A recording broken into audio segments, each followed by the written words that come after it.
Hello and welcome to the Bike Lane. We've got another big episode in store and a rare guest on, well, Australian media coverage in general, Scott McGrory, Wade Wallace.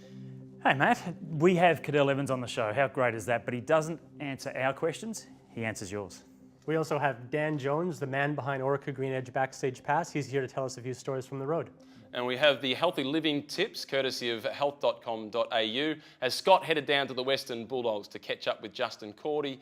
We answer what's on your mind, plus we've got Smiley Sam Newton, as his mother and father call him, from My Kitchen Rules. He goes from 2 million Australians watching him on television to the pressure of the bike lane and the hot lap with an international audience. Can he cope? Firstly, gentlemen, I've coped. I've closed the gap. I've bridged to Wallace. I'm closing on you. And I've got a little bit of tinge of ginge in the moustache. I'm coming. I'm ready to roll you. We've only got a bit over a week and a half to go. But it's been a good campaign. It has. The whole network we've created has raised over $43,000 3 weeks into it. Not even 3 weeks into it, so it's been fantastic. So thank you. Let's talk about safety on the road. There's been a few initiatives lately that we've seen that have caught a bit of attention. The gracious cycling in Sydney, which doesn't quite work for me, but I like the concept behind it. I'd like to see Mitch Anderson do one. He often says, stay classy now, if we can do that on the bike. But the ones that I really like, Toll Holdings and Amy Gillett Foundation. So we've got the biggest road users and the most vulnerable coming together. That's a good result. Oh, look, absolutely. And look, we know how vulnerable we are out on the roads, and I think anything about road safety is a good thing towards cyclists. Look, there's still some real attitudes out there from both the cyclists and, of course, the road users. And unfortunately, you're making a disclaimer that I want to get to. Yeah. With Jonathan Lovelock, put it really well on Twitter when he stated, why must every article proposing that cyclists don't deserve to die start with a concession that some cyclists break laws? And you've done exactly that. I have. Right Well, here, we do. right now. We do, but so do motorists. Yeah. And when we see a road fatality with a motorist, you don't make that concession about some motorists break the laws. It's about the tragedy, the loss of life. Why is the loss of life of a cyclist any less? And Vic Rhodes is on board now as well. Yeah, I got in the mail these FAQs, stickers, and so forth from Vic Rhodes. I think it was fantastic, except when I found out it was St. Kilda Cycling Club who sent them all out. It's kind of preaching to the converted. I think it's a great initiative, but my initial thought that they actually sent them out to all people with driver's licenses, I thought that would have been awesome. Yeah. So I'd love to see that happen. But it is progress. Yeah. Oh, it absolutely is. Look, for me, I think we've got to go further back. We've got to go back to the next generation of motorists when they're getting their licence, and that's when it's got to be really drummed into them. Education for all road users, not just you, selfish car driver or truck driver or cyclist. So ride graciously, stay classy, and most importantly, stay safe. And next up, your interview with Cadel Evans. So here it is. Any questions for Cadel? Your questions to Cadel Evans. This is not our interview, it's your interview, so enjoy his responses. First question, Cadel. When are you going to get back on the mountain bike and come for a ride at Stromlo? First, let's get back on a mountain bike when I get some time and energy. Are you going to the Tour Down Under to race and win or to train and build? I'm not going there to come last, that's for sure. Will you be doing a Twitter ride at the Tour Down Under? Probably not. They seem to disrupt traffic and upset the local authorities a little bit too much. How has racing changed since the early 2000s to now? How has racing changed? Can I say what hasn't changed about racing? We still put a number on our back and that's still the first guy across the finish line. Everything else has changed. Do you always wear your team kit when training, or in the off-season, do you wear something else? I sometimes wear different clothes because I live in a very nice area where there's lots of tourists come, and a lot of them are cycling fans, but I need to get my training done sometimes, so I try and be a little bit anonymous sometimes. My Don't Stand on My Dog t-shirt is faded from overuse. Can I get another one? We'd have to look into that. I'm sure there's some stocks left over somewhere. What was the story with the mechanical problem that cost you second place in the Giro? Something to do with the cold weather, I think. I still never got a proper answer out of that. Yeah, riding at -2 isn't something I suppose that they test much. Retirement will come at some point. What do you see in the future beyond cycling? I just want to do something productive and satisfying, and that I can utilise my experience and so on to do. I don't know what I'm going to do actually. Well, speaking of what are you going to do, will you ride the National Championships in Buninyong? I was intending to retire at least after this January. What's your favourite route to ride in Melbourne and globally? I like in Melbourne, I love the ride, Hurstbridge, St Andrews, King Lake, Yarra Glen, Kangaroo Ground, Hurstbridge. Internationally, I was riding up Albula Pass in Switzerland near St Moritz the other day, and that was just, I just thought, this is the most beautiful mountain I've ever ridden up in my life. Was the moment where you lost the yellow jersey, the 2010 tour with the fractured elbow, your worst moment on the bike? No, a long way from it. That was pretty disappointing, but no. Were you and Craig Lowndes separated at birth? This isn't the first time I've been asked this.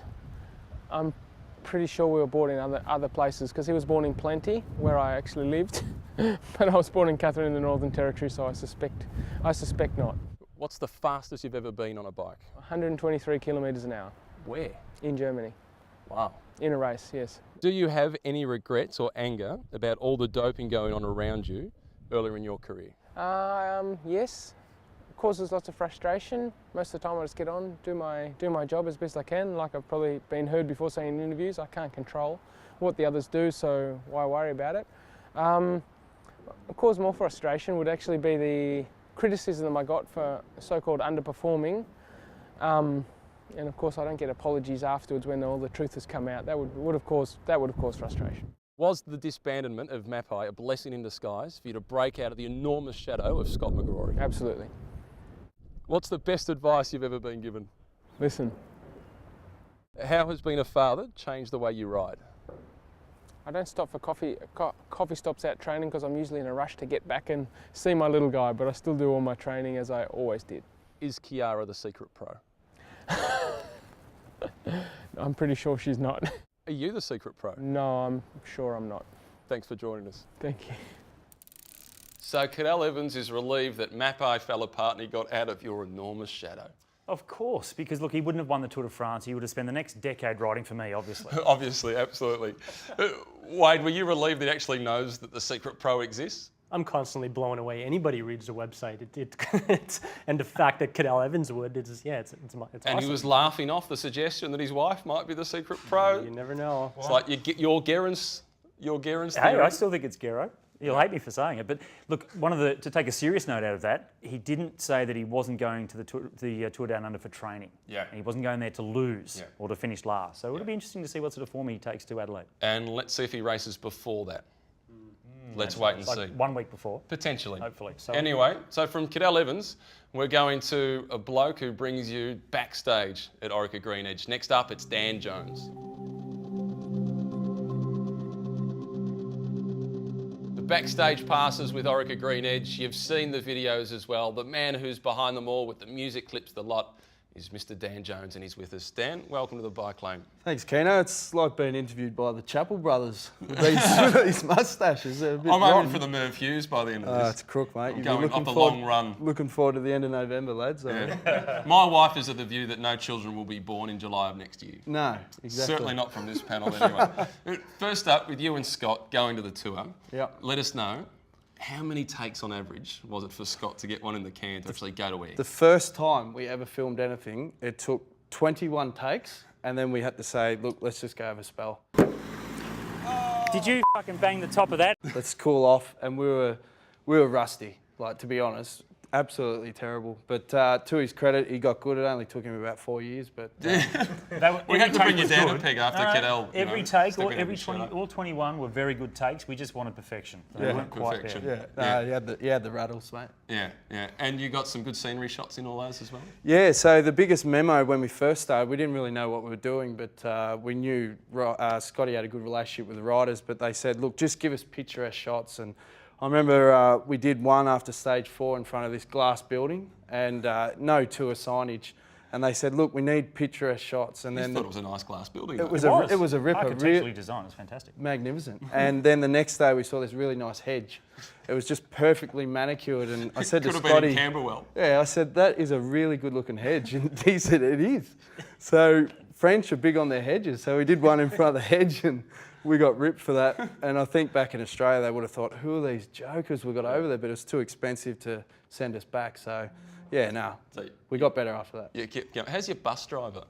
Yeah, he's good. I felt a bit sorry for Gary because he's a really placid guy, and I think what panicked him the most when that all happened, two things. One, it wasn't his bus. The guy who usually drives it is like a bus Nazi. You know, you can't leave anything lying around. So when he crashed it, I think he was thinking, oh no, he's going to get killed by the other driver. And then the second thing was, not many people know this, but Robbie McEwen was in the bus. And was he? Yeah, and when the race was coming up the rear, instead of trying to diffuse it, I think he was saying, yeah, 12 Ks to go, boys. And he's going, 11 Ks to go, boys. So Robbie was amping up the panic station. He's doing a countdown. And I think that just fried his brain, and that's probably why he got that reaction. Number 3, a couple of 100 million people watching him trying to reverse. Is that a big response to the videos, haven't they, Wade? Yeah, but what I'm interested in too is the stuff that you weren't rolling for when you wish you had the cameras going. Tell us some stories about that. I think there's a fine line. Like, I'd love to film stuff when like the tension's at its most. So that's just before the start and just after the finish. But like with my job, it's all built on trust, because it's pretty daunting having someone with a camera in your face the whole time. There's probably only one time that I would have got really intriguing footage, and that was at Milan-San Remo this year. When the guys come in, when they were covered in snow, you know, just seeing the guys physically shaking. I remember Baden Cook, I thought, this guy's not looking good with hypothermia. And when they got on the bus, apparently when they pulled the gloves off, guys are just screaming, guys were in tears. And that vision would have been pretty, you know, confronting. And I know MTN did an amazing video that day, and they showed some of that footage, but and then they won the race, which was even better. Yeah, but I mean, there's not a lot of moments where you go, oh, I wish I had filmed that, because... what about when you wish the camera was on and it wasn't? Yeah, that's. I remember when you did an interview with us at the start of the year, I told you how last year at the Vuelta, Steve-O said he turned the GoPro on and he lied, and then got in at the finish and it wasn't rolling, so we drove around the car park and fudged the whole in-race scenes. And if you look closely, you can see buses filling up with petrol and stuff like that. But and he knew the result. He knew the time gap. So he was a genius. That day, people were going like, how did he know? He was going, fellas, don't worry about this break. It'll get 10 minutes up the road, but we'll chase it back. So, but it was all after the event. But this year, I got a new GoPro, and it wouldn't charge on me. And the day Gero won, it cut out with 3K to go. So when I come in, the guy said, hey, the GoPro cut out, and my heart just sank. And I said, sorry guys, you're gonna have to do the reaction again. So I got in the other team. So you got some budding actors in there as well. Yeah, and I said, look, when you go nuts, like bang the roof and whatever. And I think there was a moment where Shane Bannon went to hug Whitey, and it was a bit awkward. And you could see people literally just walking past, like if you look closely. And I got on the radio and did the whole French accent. I go, yeah, interim results, Simon Guerrons. And so, yeah, but no one picked up on it. And that went on all TV networks. So yeah. What happened with the AC/DC video? You broke the law, didn't you? Yeah. Yeah. No, well, it's just a tribute, mate. We're just from Australia. We don't understand how all that sort of Lego, mumbo jumbo. But no, what we did is, like, the Call Me Maybe one obviously was a big hit. So we wanted to do something that was a little bit more Australian, a little bit more rock. So we formed the plan in February, and then once we ran it, we got an email pretty much the next day, and they said, oh, have you got permission to use it? And we sort of said no, it was sort of a tribute, and long story short, we had to pull it, but it was good fun, and you know, that's what the tour's all about. You can make it stressful, but it should be more about having fun as well. Look, you've got to give us some goss, because we all know in the media that there are certain riders that we're quite happy to go and talk to, because we know we'll get a good reaction, or they're good talent, as we know they're known in the industry. Who's good talent and who's bad talent? Who do you avoid trying to get interviews with? It depends on the stage. Like if it's a hard sprint stage and the guys have just been nutted in a finish, I don't like interviewing anyone. And like, I felt really bad at the tour this year with Svein Tuft. Like, he was really struggling those last 3 or 4 days. And when you don't have a climber, you've got to find stories. So Svein was absolutely wrecked and trying to go up and say, hey, can I just get a grab? He'd look at me, he's like, are you kidding me? Like, I'm on my deathbed here. But in terms of good talent, I think really come out of his shell. Cam Meyer's a good example of that. Like, he comes across as someone pretty straight, but I like winding him up. And so that's why in Canada we searched for a nickname and gave him Monkey Meyer. And now everyone sees him and they go, hey, Monkey! Like, yeah, but he's loving it. He's been a good example of someone that's gone the other way. Well, Dan, thanks for joining us. It's been an exciting year for you guys. And don't forget to watch out for those sneaky GoPros that didn't get turned on, with petrol being filled up in the background with buses and so on, and cars being cleaned. We'll go from you to the health.com.au healthy living tips. Seems like the right segue, doesn't it, Dan? For sure. Yeah.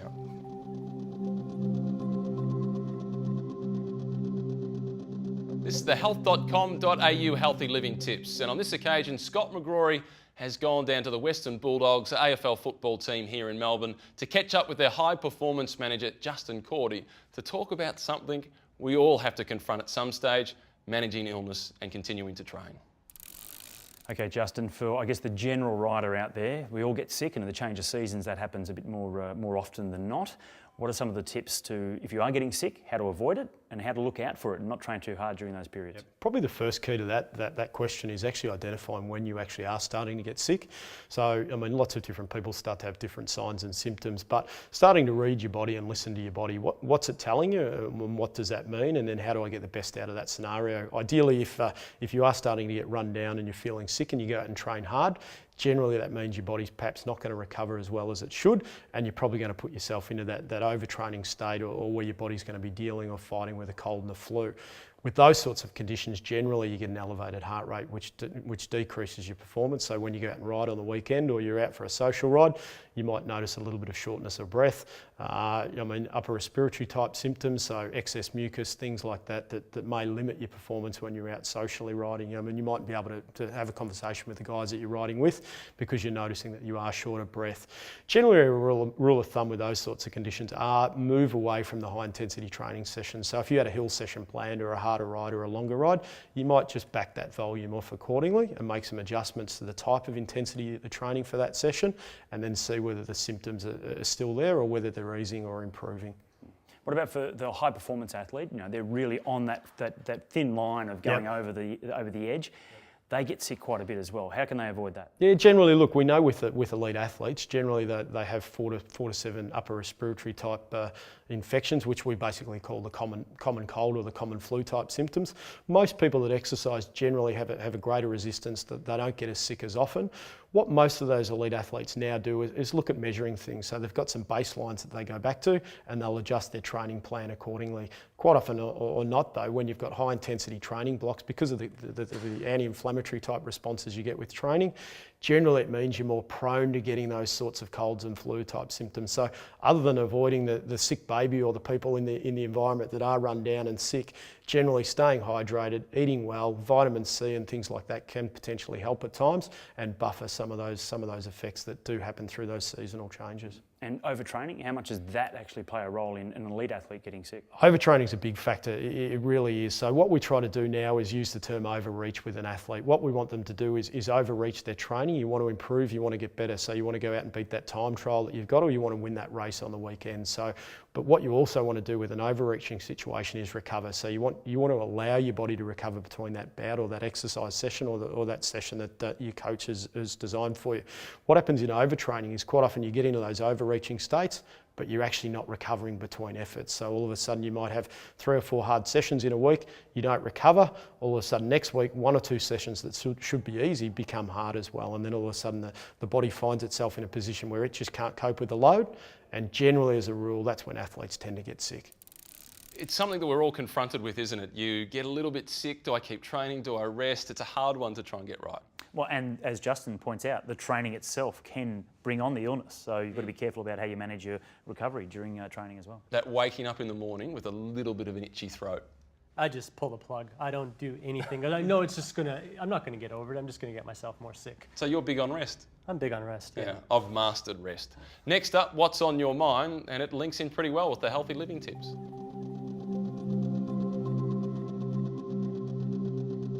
What's on your mind? And it was Velo's site who sent this one in about recovery. Do you or don't you ride on recovery days? It's a little bit similar to that illness discussion before with Justin Cordy, but the ideal circumstances when you're a full-time athlete, did you ride on recovery days? Absolutely. So a recovery ride or a recovery day for me was a recovery ride. It would be a coffee shop ride. You go for a nice easy ride and it's active recovery. It's not just stay in bed all day. And look, there are times throughout the year where you don't have to ride every single day, but in a general training program, for sure, you'll have a rest day, which is a ride, but a very easy one, and then you have your hard training days. So what's the physical benefit of actually riding on a rest day? It avoids going stale. Because cycling is such a difficult sport that you race so many years or so many days of the year that you need to continue riding all the time to avoid actually going stale and feeling bad when you come off a rest day. If you haven't ridden, then you go into your first day of a training block, which is normally a high intensity day, but you haven't ridden for a day or a couple of days perhaps, and then you just don't feel that good. So you need to actually ride the legs in on a recovery day. And then, Wade, there's reality. For most of us, we're not full-time bike riders.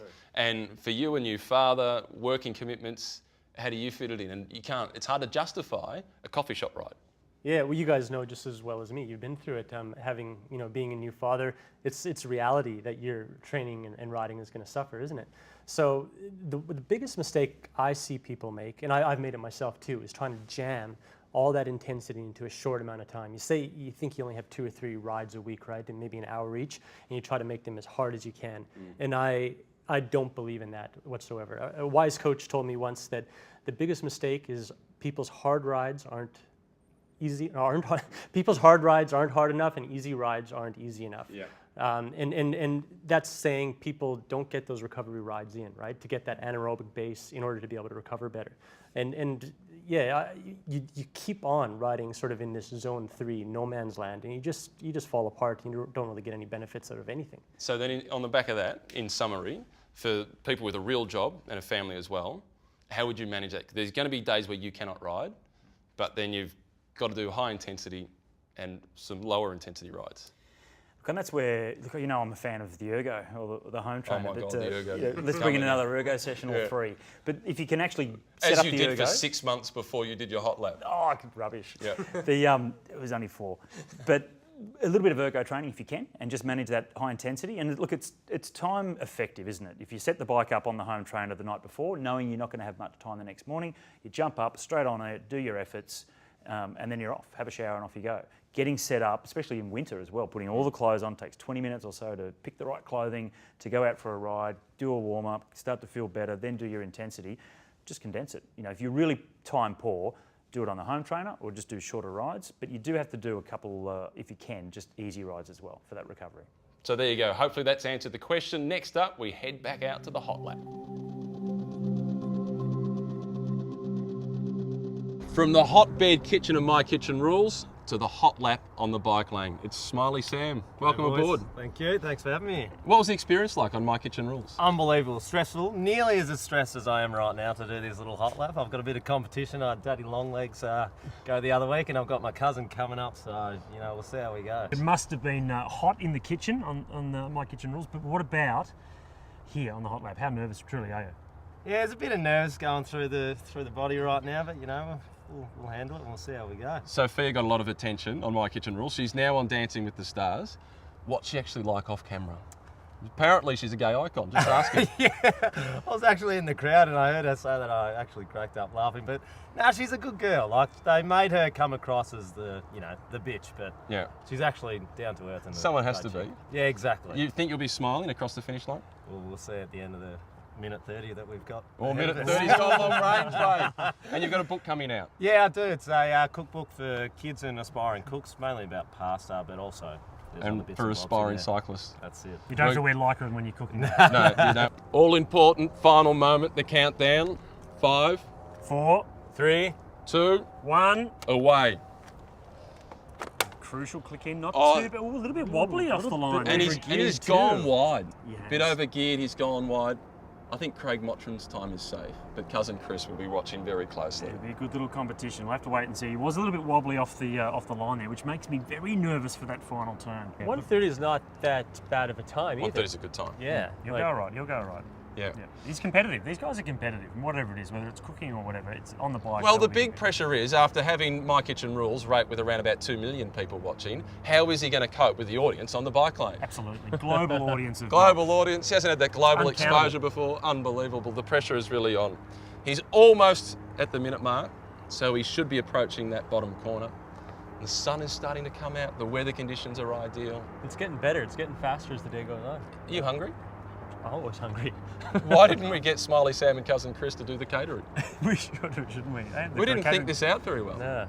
Who organised I couldn't this? hear any metal on asphalt, so he's made it round that He's last made it round corner. the corner. Oh. He's outside the time of Buster. Come on. But it is a solid performance. So, you headed out with the ambition of 1:30. Something inside 1:30. I can tell you got 1 minute covered. 1 minute 48. And the next digit is a 2. Whoa! So you're inside the 1:30. Did I beat Craig? No, you didn't beat Craig. What's your VO2 max? It's not 91. No. No. Minute and 29.1. Ooh. Happy 1:30. But look, how was it? How was the actual effort out there? It was good fun. I'm coming on that back straight. There was a bit of wind, but it wasn't too bad. Constant theme, isn't it? Headwind down the back straight, headwind up the front straight, headwind everywhere. What's with that? The weather was against me, even though the sun's out. Don't let it fool you. I mean, the wind's horrendous. I mean, the trees are still, but still. There's a lot of wind. All right, we're going to turn the music on now, and you and Wade are going to do the waltz. Beautiful. So we go from My Kitchen Rules to the To the Hot Lap, waltz. Dancing with the Stars. I like it. Mate, it's been a pleasure to have you on the show. Thanks, boys. And good to see that you're still smiling. Well done, Sam. Thanks, fellas. Smiley Sam from My Kitchen Rules to the Hot Lap. Next week, cousin Chris, can he beat him? So Smiley Sam has got the smile on his face for now with a time of 1 minute 29.1 seconds. But next week, his cousin Chris comes out to see if he can get the better of him. Sam's done the My Kitchen Rules thing. He's now done the bike lane. He's also got a book out from one cook to another. So if you're into your bikes and you want to support Sam, go and buy his book. But next week we see the cousin Chris, and my Mo is going to have grown more, and we will have raised more money. In the space of this show, we've raised another $1,000 from just when I last checked. And the Mobart Mobros who are riding around Tasmania to raise money for Movember have done half of our whole fundraising at $23,000. So amazing. Well done, guys. Yeah, Keep it up. fantastic. It is a great cause, isn't it? But look, whenever I walk into a room and meet new people, I feel like I have to explain that I'm going through Movember. I feel a little bit embarrassed. And then you'll see A real real man man in with the a room real that actually Mo. has a Mo. And then I feel embarrassed because I've just had a disclaimer that I don't like the Mo. Yeah. Oh, sorry, mate. Yeah. Yours is good though, but hey. Yeah, well, next week you're going to do the health.com.au healthy living tips once again with the Mo. I'm looking forward to the December one though. So thanks to health.com.au. Thanks to those here at Northside Wheelers, great venue to be able to host the show from. And to you for watching as well. Also to Country Road for making us look half reasonable. And it's not easy. So thanks to them. And again, keep the feedback coming. Looking forward to hearing what's on your mind.